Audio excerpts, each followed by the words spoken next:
男人是世界上唯一一个没有驾照、没有毕业就敢开 F1 的人。作为意大利人，没有被法拉利吸引，却成为梅奔太子爷。有人说他会是下一个维斯塔潘，在赛道上撞上维斯塔潘，汽车人也要反过来哄他。欢迎来到车坛故事，本期为你解锁新一代 Kimi 安东内利。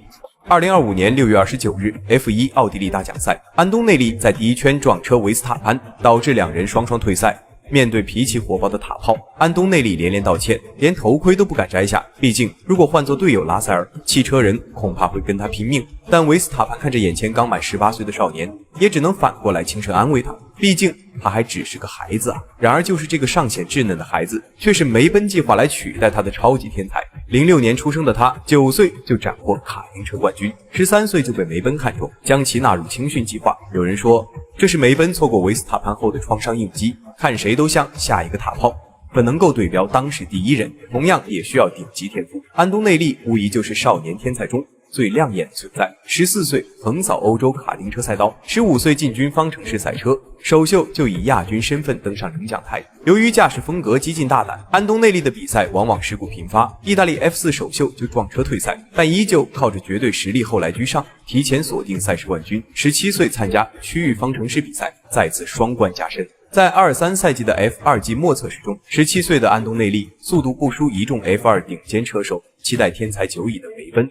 认为他继续待在 F3 只会虚度光阴，宣布他将跳过 FIA 的 F3 赛事，直接代表 Prema 参加 F2。虽然 F1 车手大多横扫方程式，但能够跳级参赛的依旧凤毛麟角。安东内利也不负众望，在24赛季成为最年轻的 F2 分站冠军，同时在积分榜上位列第6，力压同车队的队友。而此时的安东内利甚至连驾照都没有，如果再来1年，那 F2 年度冠军只是迟早的事。但心急如焚的梅奔已经等不及要听年少成名的故事。2024年8月31日，梅奔与安东内利正式签约，成为正式的 F1 赛车手，搭档汽车皇帝乔治拉塞尔。而此时的他还在往返于围场和学校，甚至把数学试卷带给车队的工程师。在整个梅奔车队，安东内利如同掌上明珠，托托沃尔夫对他的喜爱更是溢于言表。而他也在经历短暂磨合后，在澳大利亚大奖赛上以第4名完赛，获得12积分，成为围场历史上第2年轻的积分获得者。而排在他身前的更是17岁166天的维斯塔潘。5月3日的迈阿密大奖赛上，安东内利以18岁8个月07天成为 F1 最年轻的杆位获得者。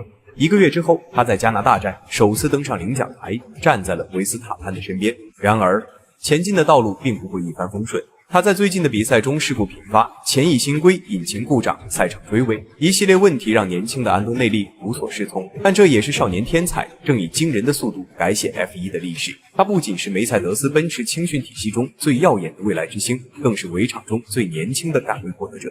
第2年轻的积分获得者，还是一个没有驾照却已在世界顶级赛道上与传奇并肩的少年。但他的价值远不止于天赋。安东内利代表着一种超越年龄的勇气与决心，敢于跳出常规，拒绝标准化路径，更在争议与期待中提前跻身 F1 赛场。他不仅在赛道上挑战维斯塔潘，更在精神层面承接了那种不愿等待就要现在的王者气魄。